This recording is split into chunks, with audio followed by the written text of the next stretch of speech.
In this lesson, we're going to talk about what to eliminate from a photograph.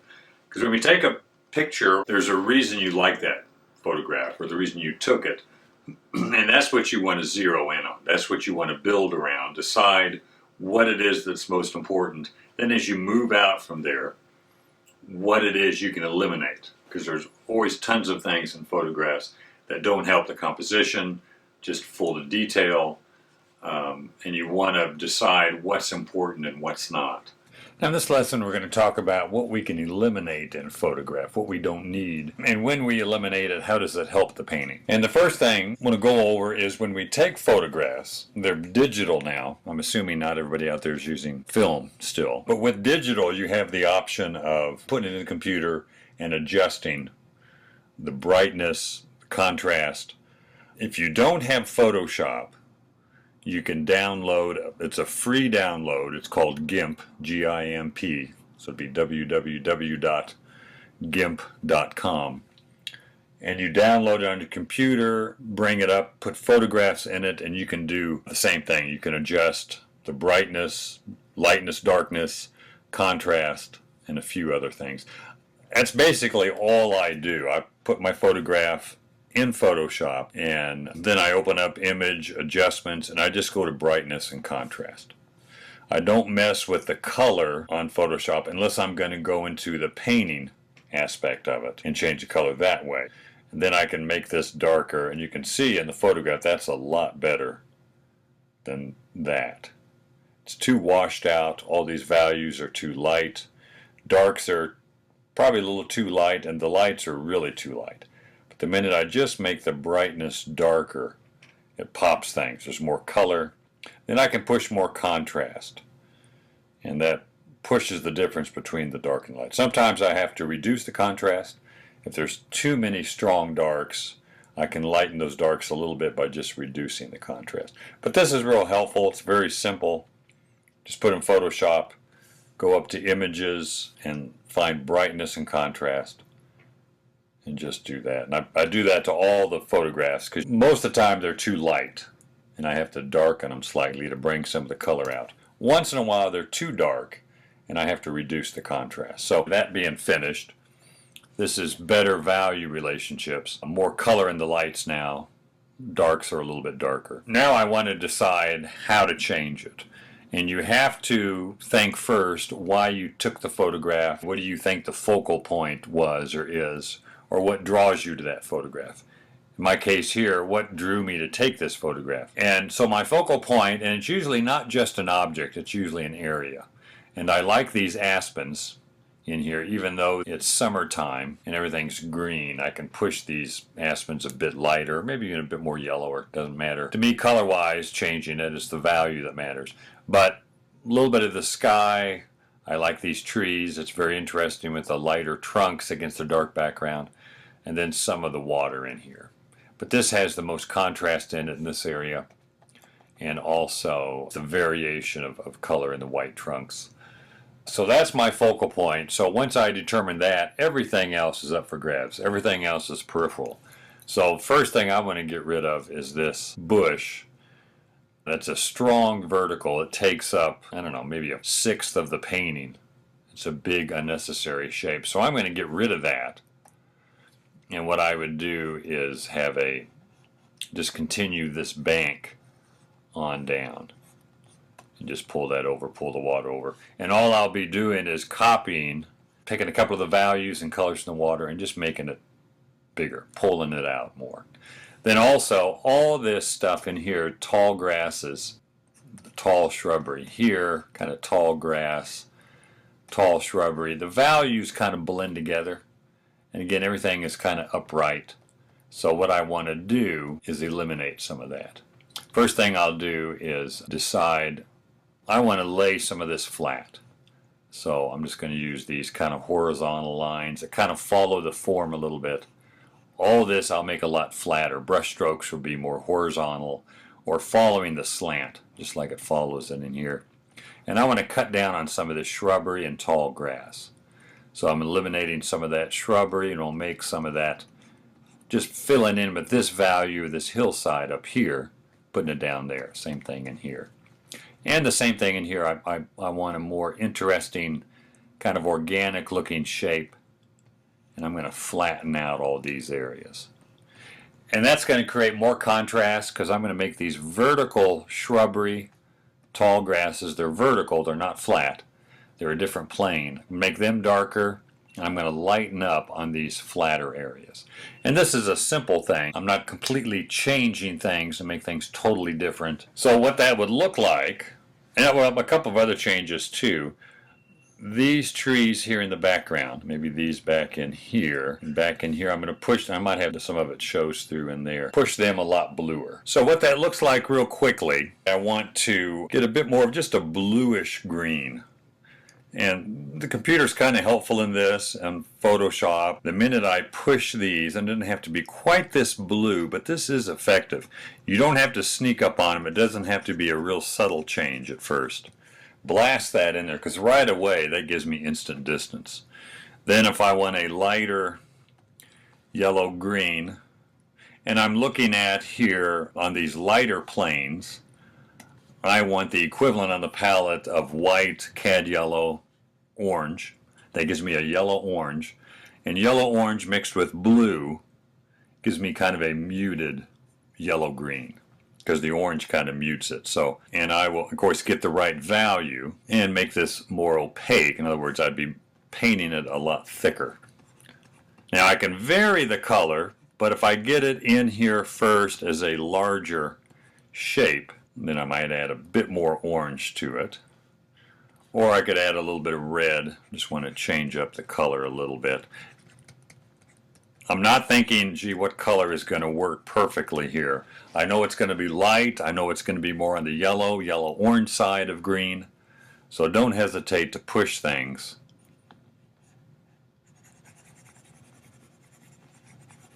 And I like that dirt patch that's up there, or kind of dried out dead grass, whatever it is.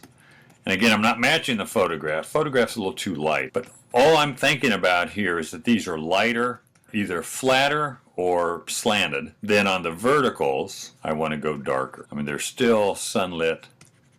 And these are real quick changes. Get some dark accents under there. Then I can pull that color of the water, which, you know, there's a lot of orange in there. So I would start with orange and then gradually add blue to blue-violet to it.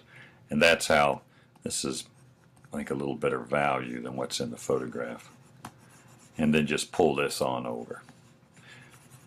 And I can do this real roughly in Photoshop or in a small little color sketch. Get a piece of canvas, or I generally get a bigger canvas board. I've got a 16 by 20, and I have mapped out on there about 6 or 8 little 5 by 7, sometimes just 3 by 5 inch little squares.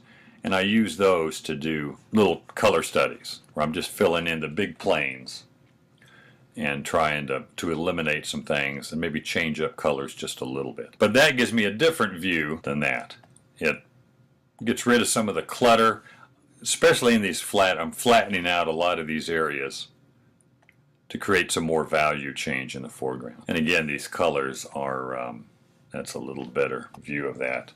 But that gives me a bit more interest in than that, because I'm creating more flat plane, darkening some of the verticals, getting rid of the big upright. So creating more flat plane, which always gives you more contrast and a little cooler as it goes back. So the painting we're looking at here, first thing I would probably do is eliminate. I could crop, zoom in, and you don't have to literally crop it. You could crop it on a value sketch, or as you draw it on the canvas, you can crop it. That's more the shape that I want. Then I want to do the same thing here. When I look at this, all this huge thing does nothing for me. I do like the light flat plane. It's in shadow, but it's a light shadow against the darker vertical hillside. So that's what I want, is that contrast. So I eliminate this bush here. Maybe reduce the size of this thing, and the height of the mountains is heavy on the right side, and I like this sunlit tree, so I would move the sunlit tree over on this side. Maybe have some of the bushes up here that catch the sunlight. So what that looks like, if I just get a simple And again, the color's not important here, it's the value changes. Here we go. Yeah, I'm not looking at color. I don't necessarily, I'm just looking for a dark cool here to suggest that hillside. Then I can get a lighter value, and this is what I'm going to do in the painting. And I don't want it sunlit. And I know these colors aren't exactly what I want here, but more about the value and then kind of the temperature.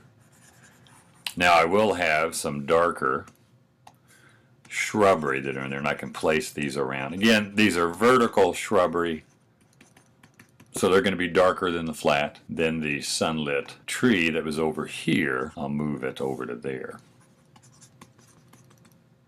And some bush over here. So I've kind of changed the photograph around a little bit, eliminating what's unnecessary, especially all those landscape, those tall vertical shrubbery, tall grasses. I need some flat planes in here. So creating these lighter flat planes gives me more contrast. In this case, contrast against the darker slanted hill and the lighter upright trees. And I'll have some darker shrubbery. So I'm reducing everything to those 4 planes, forcing everything into those planes, changing some of them. But you can see it's a reduction of detail, simplifying shapes. And when I can simplify the shapes and keep the value simple, then the color also becomes a simple process. But the more complicated the values, more complicated the shapes, the harder the color. Now this is my palette I'm going to be using, and I want to go over this a little bit and talk about what I'm thinking about as I'm mixing the colors specifically in this particular painting. But what I have set up here is titanium white, cad yellow light. It's a true cadmium.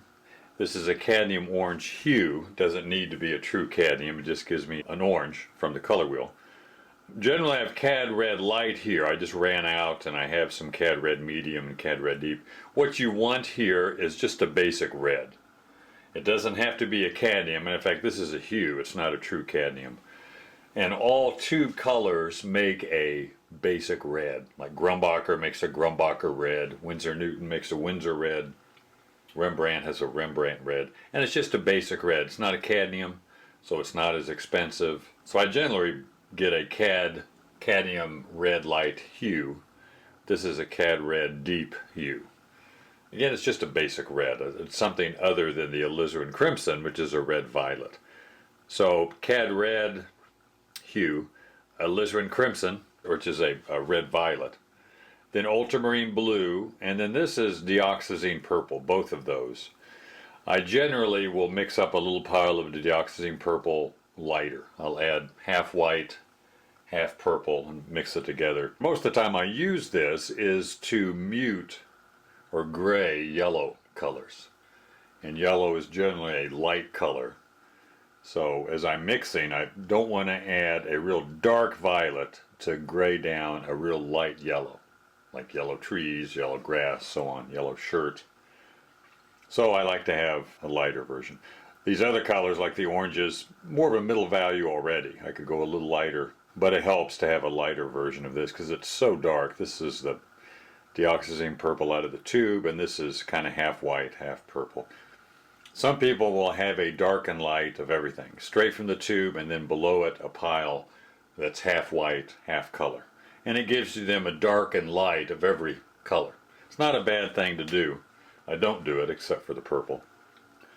Then I have the viridian hue, not a true viridian. It gives me what I want, which is a bluish green. So all this relates to, these are palette scrapings on either side. This is a phthalo blue I was using for something else. But these are my general colors. I also have cerulean hue, which I put out. I just don't have it out right now. I don't use it a lot. But everything is related to the color wheel. So I want a color that represents these colors on here. So that I have the yellow, or the yellow and the orange. And if I mix these two together, I get a yellow-orange. And then I have the orange and the red, and if I mix them together, I get a reddish-orange. And then I have the red-violet, which is alizarin crimson, and the ultramarine blue, which is my blue. Again, if I mix them together, I get the violet, or I have the violet already in the dioxazine purple. Again, I can mix these together and get a blue violet, and then I have the blue green. It's a green with just more blue in it. I can mix blue green with yellow and blue and get a bluish green, as long as I have more blue than yellow. And that's usually where most of my greens come from, because the Viridian is a bit too strong. It's not a natural looking green, but blue and yellow, then with some kind of red or orange in it, makes a very natural looking green that you see in nature. So this is more of an accent color. I'll use it to make it looks totally different. It's not as natural looking, but if I put a little bit of it in a painting, it stands out.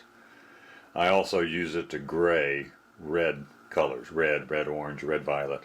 It grays them. So it's the complement to the red, orange, red, violet. And then for the yellow-green, I could have yellow and the Viridian, or yellow with a little bit of blue. And that's all the colors in the color wheel. And that's what I want to think as I'm mixing. I pick one of these colors that best represents that area that I want to mix. It may not be exact, but it's the best place to start. It gives me a clean color. Then I can modify it after I get it the right value and go from there.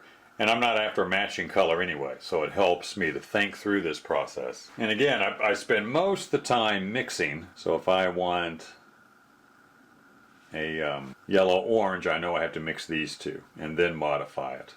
If I want a reddish-orange, I know I mix these two. Then I can gray it. If I want a basic green, it's blue and yellow. And if I want yellow-green, it's more yellow. If I want blue-green, it's more blue. Or I could add a little bit of the Viridian, but it's very strong. I want to be careful not to overdo that. And remember, the complement will always gray it. Now, if I can get the complement the same value, so if I have a yellow-green, the complement is, red-violet or red. You don't have to be exact. You can be somewhat around the, but I'll get a basic red here. I'll get it the same value as the yellow-green and then add it. But my goal here is yellow-green that's slightly muted. So too much red will obviously make it gray, too gray. And after, the more you paint, it's all about repetition, doing it over and over. The more you develop that touch of just a little bit, because I can always add more to gray it. In fact, the more I add, the more muted it gets and the more it moves towards neutral. And sometimes I want it very neutral, and other times I don't. I want it, and I'm not going to get an exact gray or neutral color here because I didn't use red-violet. Yellow, green, and red-violet are the complements. But it does really mute it. It gets it grayer. And the same thing with the red. I could add yellow, green to the red to make it slightly muted. But you'll see the difference with the phthalo, or not phthalo, the Viridian hue. When I add that, see how much, it's not a natural looking green like this green is. This looks more like foliage, grass, shrubbery. This doesn't. And it's a very bluish green. And the minute I add yellow to it, I get green. And the more yellow I add, I get yellow-green. But very intense. And it's useful, but I don't want to see the block in with these colors. Way too intense. I would rather block in other words, get my canvas covered with big areas, all the planes filled in, with values of the blue and yellow. And again, using red, orange, or alizarin crimson to gray it slightly. But the key is the right value. It's not the color, because I can decide to use very muted colors on everything, and if the value's right, it's going to work. Or I can use stronger colors everywhere, and if the value is right, it'll still work. I think more muted colors give you an option of deciding where you want stronger colors. So if I slightly mute or gray everything, then I can decide where the strongest color is going to be. But if I don't gray anything, everything is really strong color, then everything screaming at you color-wise, you have no options of where you want to make a strong statement or a more muted statement. So get used to adding the complement to everything you mix. And at first you'll do it, everything becomes too gray. Or you don't do it enough and everything's still too bright. But again, the more you paint, the more you get used to that. And paint small, 6 by 8, 8 by 10. Nothing wrong with doing larger, but for learning processes, or for learning, use smaller canvases because you can get more done and learn more from it. Then you test out what you know on a bigger canvas. But that's the thinking, or that's the thought process of my colors on the palette. Because every time I see a color in a reference, or if I'm outside, I always want to push it towards a color from the color wheel. And the more I can do that, the cleaner the colors are going to be, and the easier it is to come up with what I want. So pick a color, make it the right value, then decide how much to gray it. And that's the thought process. It's a simple idea. It's never all that simple, but the idea should be simple so that you have a place to start every time. Some colors are a lot more complicated than others.